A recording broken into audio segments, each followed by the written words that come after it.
கோவை மாவட்ட வாடகைக்கு குடியிருப்போர் நல சங்கத்தின் சார்பில் கோவை மதுக்கரை பகுதியைச் சேர்ந்த ஏழைகளை மக்களுக்கு இலவச வீட்டுமனை பட்டா வழங்க கோரி கோவை மாவட்ட ஆட்சியரிடம் மனு. கோயம்புத்தூர் வாடகைக்கு குடியிருப்போர் நல சங்கத்தின் தலைவர் வெள்ளிமலை தலைமையில் சுமார் 50க்கும் மேற்பட்ட பொதுமக்கள் இன்று கோவை மாவட்ட ஆட்சியரை சந்தித்து மனு அளித்தனர். இதனைத் தொடர்ந்து ஆட்சியர் அலுவலகத்தில் செய்தியாளர்களை சந்தித்து பேசிய வெள்ளிமலை கூறும்பொழுது, கோவை மாவட்டம் மதுக்கரை, ஒத்தக்கால் மண்டபம், மில்கெட் ஆகிய பகுதியில் வசிக்கும் ஏழை எளிய தாழ்த்தப்பட்ட சமூக மக்களுக்கு அரசு உடனடியாக வீட்டுமனை பட்டாக்களை வழங்க வேண்டும் எனவும் அல்லது அவர்கள் குடியிருக்கும் வீடுகளுக்கு வாடகைகளை வழங்க முன்வர வேண்டும் எனவும் கேட்டுக்கொண்டார். மேலும் கோவையில் வசிக்கும் மக்கள் வாடகை வீடுகளில் எவ்வளவு பேர் வசிக்கின்றனர் என மாவட்ட நிர்வாகம் கணக்கெடுப்பு நடத்த வேண்டும். ஆக்கிரமிப்பு செய்யப்பட்டுள்ள நிலங்களை மீட்டு அரசு நிலமாங்கி அமைத்து வீடற்ற மக்களுக்கு இடம் வழங்க முன்வர வேண்டும். ஏழை எளிய மக்கள் நீண்ட நாட்களாக வசிக்க இடமின்றி தவித்து வருகின்றனர். இவர்களுக்கு உடனடியாக அரசு அதிகாரிகள் நிலங்களை வழங்க அதற்கான இடங்களை ஒதுக்க முன்வர வேண்டும் என்றும் கேட்டுக்கொண்டார். வாடகை வீட்டில் தலைமுறையாக வசிக்கும் அருந்ததியினர் சமூக மக்களுக்கு அரசு இடங்களை வழங்கி வருகிறது. ஆனால் இவற்றை அதிகாரிகள் உடனுக்குடன் வழங்காமல் காலம் தாழ்த்தி வருவது வேதனை அளிக்கிறது. எனவே இன்று கோவை மாவட்ட ஆட்சியரிடம் உடனடியாக வீட்டுமனை பட்டாக்களை வழங்க முன்வர வேண்டும் என்று மனு அளித்ததாக தெரிவித்தார். இந்த நிகழ்ச்சியில் மதுக்கரை பகுதியைச் சேர்ந்த 50க்கும் மேற்பட்ட பெண்கள் கலந்து கொண்டு மனு அளித்தனர் என்பது குறிப்பிடத்தக்கது.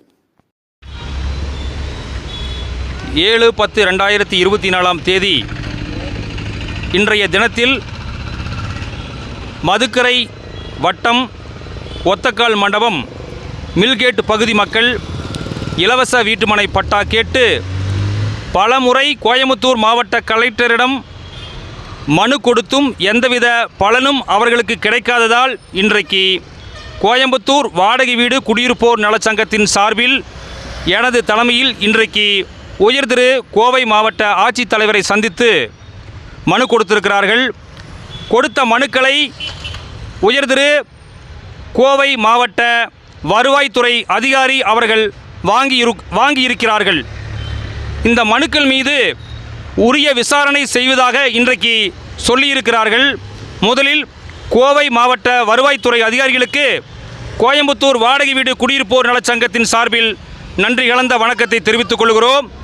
கோயம்புத்தூரில் குடியிருக்கும் வாடகை வீட்டு மக்களுக்கு இதுவரை எந்தவிதமான வசதியும் அரசாங்கம் செய்து தரவில்லை. வாடகை வீட்டு குடிமக்களுக்கு வாடகையை கொடுக்க முடியவில்லை.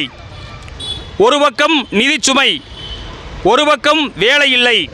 இப்படி பல்வேறு காரணங்களால் வாடகை வீட்டில் வசிக்கும் மக்கள் பாதிக்கப்பட்டிருக்கிறார்கள். ஆகவே அரசாங்கம் குடியிருப்பதற்கு முதலில் இவர்களுக்கு இலவச பட்டா வழங்க வேண்டும். இலவச பட்டா வழங்குவதற்கு மாவட்ட நிர்வாகம் இடமில்லை என்று தட்டி கழிக்கிறது. இதை நாங்கள் ஏற்றுக்கொள்ள மாட்டோம். கோயம்புத்தூரில் பல லட்சம் ஏக்கர் நிலங்கள் தனி நபர்களால், தனியார் கம்பெனிகளால் ஆக்கிரமிக்கப்பட்டு உள்ளன. இதை கோவை மாவட்ட நிர்வாகம் அவ்வப்பொழுதே ஆக்கிரமிப்புகளை அகற்றி நடவடிக்கை எடுத்து வருகிறார்கள். ஆக்கிரமிக்கப்பட்ட இடங்களை பொதுமக்களுக்கு அரசாங்கம் இலவச பட்டாவாக வழங்க வேண்டும்.